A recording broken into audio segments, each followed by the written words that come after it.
कई बार लोग नाराज हो जाते हैं, हमको मंच पर स्थान नहीं मिला। रंगमंच पर जाओ, ये दुनिया ही रंगमंच है।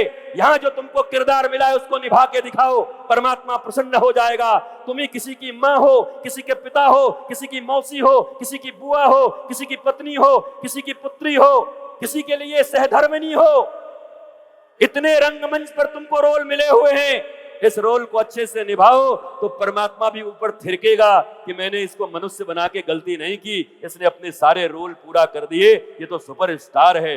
फ्लॉप हीरो हीरोइन मत बनो इस दुनिया में आके। राहुल राय की तरह एक आशिकी पिक्चर दिया, उसके बाद गायब हो गया बेचारा। तुम्हारी भी हालत वही है, अच्छी फिल्में दिया करो और जब तक जियो तब तक सुपर स्टार रहो, सुपर हिट रहो। तुम्हारे बेटे और बेटी तुम्हारे फोटो अपने कमरे में लगाएं और उनसे कोई पूछे कि तुम्हारा सुपरस्टार कौन, तुम्हारे लिए सबसे अच्छी नायिका कौन, तो वो गर्व से कह सके मेरे पिता मेरे लिए सुपरस्टार हैं और मेरी माँ ही मेरे लिए नायिका हैं। उस दिन भारत गौरव से सर को ऊंचा करके चल सकेगा। क्या ऐसे हैं तुम्हारे घरों में? नहीं है। यही दुख का विषय है मेरी माँ, और मैं यही बताने आया हूं और यही कहने आया हूं। मुझे भी पूजा करवाना आता है, मैं अभी भी यहां बैठ जाऊं दंड लेकर के, इस चमत्कारी दंड को लेकर के, और कह दो जी हाँ जी 1,000 रुपए लगवा दो, दंड हाथ पर रखेंगे मस्तक पर, तुम्हारा सब रोग दुख दूर हो जाएगा। मुझे पक्का विश्वास है। अभी तो यहाँ 1000 लोग बैठे हैं, कहीं ये प्रचार हो गया कि बाबा का दंड अगर पड़ गया मस्तक पर तो यहाँ लाखों लोगों की भीड़ लग जाएगी कि मुझे भी चमत्कार चाहिए। चमत्कार ज्ञान में है, चमत्कार भक्ति में है, चमत्कार प्रेम में है। याद रखो, भगवान राम के भाई लक्ष्मण जब स्वयं शक्ति बाण उनको लगी तो उन्होंने स्वयं डॉक्टर को बुलवाया, वैद्य को बुलवाया। वो परमपिता परमेश्वर है, वो चाहते तो अपने भाई को छूकर ठीक कर सकते थे। उन्होंने कहा डॉक्टर बुलाओ, क्योंकि मैं मनुष्य के शरीर में आया, वैद्य बुलाओ। तो रावण का वैद्य बुलाया गया, सुसेन वैद्य। वैद्य ने कहा अगर सुबह से पहले 3 घंटे में रेमडेसिविर नहीं मिला तो पेशेंट बचेगा नहीं। अर्थात सुबह से पहले, सूर्योदय से पहले अगर वो औषधि नहीं आई तो लक्ष्मण जी का बचना मुश्किल होगा। तो हनुमान जी ने कहा आप मुझे आशीर्वाद दीजिए, आपके आशीर्वाद से जो भी दवाई जहां भी मिले, अमेरिका में भी होगा तो मैं उठा के ले आऊंगा, बस आशीर्वाद दे दो। और वो औषधि आती है, उस औषधि का लक्ष्मण जी सेवन करते हैं, तब स्वस्थ होते हैं। भगवान इस धराधाम पर जब भी आते हैं, मनुष्य के रूप में आते हैं, मनुष्य के कर्तव्यों का बोध कराने आते हैं। वो चमत्कार दिखाने नहीं आते, चमत्कार दिखा करके राष्ट्र को बर्बाद करने नहीं आते, वो ज्ञानी बनाने आते हैं। ज्ञान ही सबसे बड़ा चमत्कार है, भक्ति सबसे बड़ा चमत्कार है। जीवन में ज्ञान हो, भक्ति हो, knowledge, the real knowledge, nothing else. Go for real knowledge. और वो कहां मिलेगा? द्रोणाचार्य के पास तो नहीं मिलेगा, वो भी किसी सतगुरु के पास से मिलेगा। The living master, the living ideal. इस युग के जो लिविंग आइडियल हो, जो उस पौराणिक धर्म शास्त्र को भी जानते हैं और आज के जमाने की बातें भी जानते हैं। आज भगवान श्री कृष्ण अगर आ जाएं और महाभारत का युद्ध फिर छिड़ जाए तो मुझे पक्का पता है वो रथ से युद्ध नहीं करेंगे, बल्कि कहेंगे अर्जुन राफेल ला, राफेल से चलेंगे। हंसते क्यों? उनके भीतर सत्य वही होगा, धृति वही होगी, क्षमा वही होगा, शौर्य वही होगा। सदैश्वर्य संपन्नशाली ईश्वर होंगे, भगवान होंगे, पर इस युग के अनुसार जो चीज जरूरी होगी, और मुझे पक्का पता है भगवान के हाथ में भी एक मोबाइल होगा, क्योंकि सूचनाएं पहुंचानी है जगह जगह तक।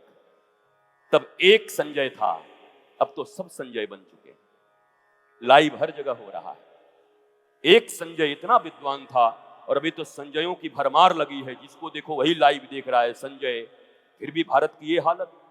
जिस रामचरितमानस में ये लिखा हुआ था, प्रातः काल उठ के रघुनाथा, मातु पिता गुरु ना वही माथा।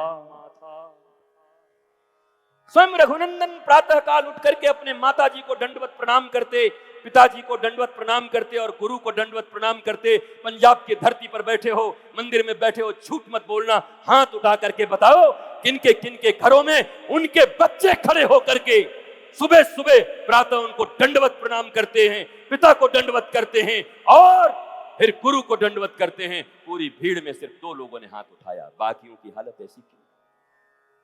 तुम इतने रामचरितमानस की कथाएं सुन लिए हमने तो बहुत कथा सुना है जी, हमने तो उनकी कथा सुनी है, हम तो 55 कथा सुन के आए, हम तो वो वाला कथा सुन रहे हैं, हमने तो 1 करोड़ दे के बुलाया था वो कथा सुना है, हम तो 5 करोड़ वाली कथा सुन रहे हैं और बेटा बेटी लात मार रहे हैं। राम कथा सुन रहे हैं आप? राम जी ने स्वयं रात काल उठ के रघुनाथा मातु पितु गुरु नावहि माथा, काई को रामायण सुन रहे हो जब तुम्हारा औलाद तुमको प्रणाम नहीं कर रहा, दंडवत नहीं कर रहा? किस बात के लिए रामायण सुनने जा रहे हो? जो राम जी कर रहे हैं वो भी तुम नहीं कर पा रहे हो। आज की हालत क्या है? प्रातः काल उठ के अनाथा, मोबाइल में मार ही माथा। प्रातः काल उठ रहा है, माता पिता गुरु गायब और मोबाइल में माथा मार रहा है, ये हमारी संतान है। और हम कह रहे हैं हम रामायण सुन रहे हैं, कई बात को सुन रहे हो? कोई कहे हम दिन रात पढ़ रहे हैं और फेल हो रहे हैं, कई बात को पढ़ रहे हैं भैया? तू बोला हम केमिस्ट्री में दिन रात पढ़ रहे हैं, बोला नंबर कितना है? बोला 5 नंबर आया। बोले हमारे पास आ जा, फिर हम पढ़ा दें तुमको केमिस्ट्री फिजिक्स पढ़ा दें। हाँ मैथमेटिक्स में भूल गया था, मैं मैथमेटिक्स में भी ऑनर्स हूं, वो भी तुमको पढ़ा सकता हूं। तो जब तुम पढ़ते हो तो तुम्हें पास भी होना चाहिए, नंबर भी ऑब्टेन होने चाहिए। तुम रामचरितमानस की कथाएं सुनते हो, हनुमान जी का दर्शन करते हो, मंदिरों में आते हो, संस्कार क्यों नहीं है? पवन जी आए थे, हमारी इनकी चर्चा हो रही थी और हम लोगों ने एक विचार बनाया कि मंदिर केवल दर्शन का स्थान न हो, क्योंकि शास्त्र कहता है प्रसादस्तु प्रसन्नता। जब मंदिर में जाएं तो वहां से प्रसन्नता प्राप्त करके प्रसाद के रूप में लेकर के आए। मंदिर केवल दर्शन का जगह न हो, बल्कि कोई श्रेष्ठ विद्वान बैठे रहें। और जब भी तुम मंदिर आओ तो दर्शन के साथ साथ अपने बच्चों को लेकर के 20, 25, 30 मिनट उन संत के पास बैठ करके भारतीय धर्म को सीख करके जाओ, ताकि तुम्हारे घरों में आनंद, आह्लाद और मस्ती छा जाए। ये काम मंदिरों में होना चाहिए। अब भारत में ऐसे मंदिरों की जरूरत है। केवल दर्शन करोगे, केवल बड़ी बड़ी इमारतें लगवाओगे, सीखोगे कब?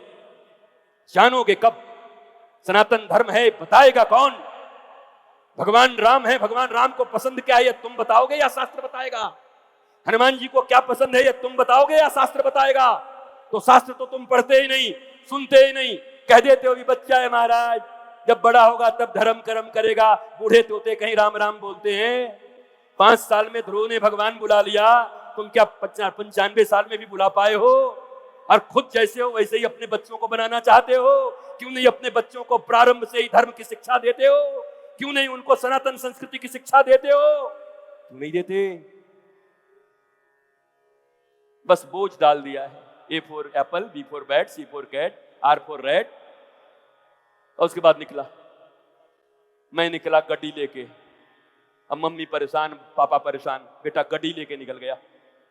पर संस्कार कहाँ गए? वो तो बहुत छोटा था, तुम्हारी दूध पी रहा था, 9 महीने तुम्हारे ही कोख में रहा था। मैंने कई बार सुना है माताओं को बेटे को बड़ा कर देती हैं, विवाह करती हैं, विवाह के 3 महीने बाद बोलती है हमारा बेटा इतना अच्छा, चुड़ैल जब से आई हमारा घर बर्बाद हो। तो क्या इतना पैसा खर्च के चुड़ैल लाई थी? विवाह में लाख करोड़ रुपए खर्च किए थे चुड़ैल बुलाने को। मैं तुमसे प्रश्न पूछता हूं, जिस बच्चे को 9 महीने तक तुमने पेट में रखा, अपने स्तन से दूध पिलाए, तुमने संस्कार दिए, 20 साल तक अपने घर में रखा, अरे कौन सा संस्कार दिया था जो 3 महीने में कोई ले गया उसको? तो लज्जा तो तुम्हें करनी चाहिए ना। 20 साल तुमको मौका मिले थे, कौन सा संस्कार दिया अपने संतानों को? खामोशी छा गई है, आवाज नहीं निकलते। ऐसा बनाओ मेरी मां। ये जीवन की विद्या और जीविका की विद्या दोनों जरूरी है मेरे भारतवासियों। बिहार के बक्सर में एक IAS थे Pandey ji, Indian administrative service, भारतीय प्रशासनिक सेवा। किसी का बच्चा IAS बन जाए तो छाती फूल जाती है गांव का पूरा। घर में छोटा सा बात हो गया, तनाव हो गई, गाजियाबाद में ट्रेन के नीचे आकर आत्महत्या कर लिया उन्होंने। इतनी ऊंची पढ़ाई और जीवन की विद्या का अभाव। ये जीविका की विद्या तो अपने बच्चों को दे रहे हो, हाउ टू अर्न मनी, पर सदगुरु और गुरुकुल ही बता सकता है हाउ टू लर्न मनी। वो भी पढ़ाओ उनको, वो भी बताओ। पैसा कमाना है पर पैसों का सदुपयोग कैसे है वो भी उनको बताना है। मैं रुकने वाला नहीं, अपनी मर्जी से बोलूंगा, अपनी मर्जी से रुकूंगा, क्योंकि मुझे बुक करके कोई नहीं ला सकता दुनिया में। अपने मौत से आता हूं, अपने मौत से जाता हूं, अपनी मौत से भारत माता के लालों को जगाता हूं। न कोई रिचुअल्स है, न कोई ऐसी चीजें हैं। व्यासपीठ पर जब बैठो तो केवल परमात्मा के रंग में रंग करके भारतवासियों और पूरे दुनिया वालों के लिए व्यासपीठ से भगवान की बातें करो। सम्मान इत्यादि की बातें फिर कहीं और हो जाएंगी, वो मिल जाएगा। उसके लिए बहुत पार्टियां बनी हुई हैं, बहुत जगह बने हुए। प्रणाम करता हूं, नमन करता हूं, वंदन करता हूं। मेरी इच्छा थी मैं सिर्फ 5 मिनट हनुमान जी के किसी चौपाई पर बोलकर चला जाऊं, पर मैं आप लोगों को जब दर्शन करते हुए देखा और यहीं पर जोर जोर से चिल्लाते देखा तो मुझे लगा कि दर्शन और श्रवण का भेद बताना पंजाब के हिंदुओं को और पंजाब के सिखों को और पंजाब के निवासियों को ये जरूरी है कि दर्शन और श्रवण में भेद क्या है। हमारा सनातन दर्शन ये मानता है, क्या कहते हैं, पहला भक्ति कैसे हो सकता है, श्रवण के द्वारा हो सकता है। श्रवण भक्ति ही प्रमुख है, दर्शन के बाद भी बात नहीं बनती, पर अगर गुरु से सुन लिया, शास्त्र सुन लिया तो बात बन जाती है। मेरे भारतवासियों, आपको भी यही सिखा रहा हूं, छल कबड्डी खेलना बंद करो, जगह जगह सिर्फ दर्शन करना कम करो। यहाँ भागे वहां छू लिया, वहां पटका बांध लिया, वहां तिलक खसेड़ दिया, वहां से लड्डू लेके आ गए, वहां से पेड़ा लेके आ गए, और सुना क्या, समझा क्या, कोई मंत्र सीख कर आए, कोई सनातन संस्कृति सीख कर आए? नहीं। क्या है ऐसा दर्शन?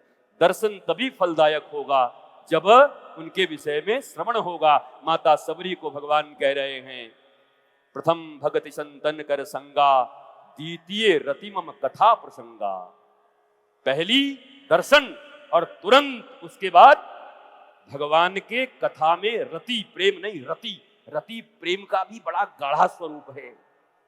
दूध है और उसका खोआ बना दो तो प्रेम और रति में यही अंतर है। रति प्रथम भक्ति संतन कर संगा, द्वितीय रति मम कथा प्रसंगा, और तीसरी भक्ति जो भगवान राम ने कही है, मेरी न सुनो, राम जी की तो सुनो। क्या कहते हैं, गुरु पद पंकज सेवा, तीसरी भक्ति अमान। गुरु पद पंकज सेवा, पर उसके साथ शर्तें लागू हैं। गुरु की सेवा के साथ शर्त लागू है। जैसे बड़े बड़े बिलबोर्ड पर देखते होगे, फलाना टीवी 795 रुपए में, नीचे छोटा सा स्टार बना के लिखा रहता है 1,32,000 बाद में EMI में दे देना। बताओ, लिखते हैं 700 रुपए में टीवी, आदमी खुश हो जाता है, नीचे लिखते हैं 1 लाख बाद में, धीरे धीरे। वैसे ही भगवान श्री राम ने भी सबरी को कहा कि भक्ति पाने का जो तीसरा उपाय लिख दिया, गुरु पद पंकज सेवा, गुरु के चरणों की सेवा, लेकिन शर्तें लागू। शर्त क्या है? तीसरी भक्ति अमान, जिसके जीवन में अहंकार है, जो गुरु से भी मान और सम्मान चाहता है, जो विद्वानों और ऋषियों से भी मान और सम्मान चाहता है, भगवान राम कहते हैं उसके जीवन में भक्ति तो नहीं मिलेगी, भले ही कुछ और मिल जाए।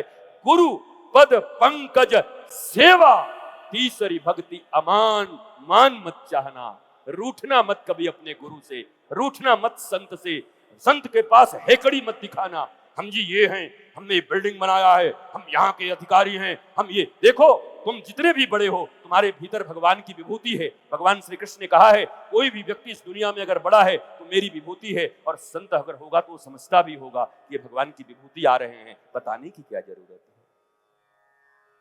यहाँ पद क्या बताना है। और याद रखो, मेरी अंतिम बात, दुनिया के जितने भी पद हैं वो सब भूतपूर्व हो जाएंगे एक दिन, भूपू लगाना पड़ेगा। हालांकि लोग इतने तेज हैं कि विधायक बड़ा सा लिखते हैं, भूतपूर्व छोटा सा लिखते हैं। हम कहते हैं भूतपूर्व बड़ा लिखो, विधायक हटा दो। तुम्हारी यही पहचान रह गई। दुर्लभो मानुषो देहि देहि नाम क्षणभंगुरः, कहते हैं इस दुनिया में मनुष्य का शरीर सबसे दुर्लभ है। तुम ये नहीं लिखते कि मैं मनुष्य हूं, राम का दास हूं, भूतपूर्व फलाने। चिपक गया क्या तुम्हारे साथ वो पद? चिपकाए घूमोगे? इस दुनिया में सारे पद एक दिन भूतपूर्व हो जाएंगे, पर मीरा, कबीर, तुलसी, ध्रुव, ये जितने भी भक्त हैं वो अभूतपूर्व हैं, कभी भूतपूर्व नहीं हो सकते। इसलिए भक्ति और ज्ञान ही अभूतपूर्व होगा, बाकी सब भूतपूर्व होंगे। मैं मनुष्य हूं, राम का दास हूं, गुरु का दास हूं, ये अभूतपूर्व है, बाकी सब भूतपूर्व हो जाएगा। भूपू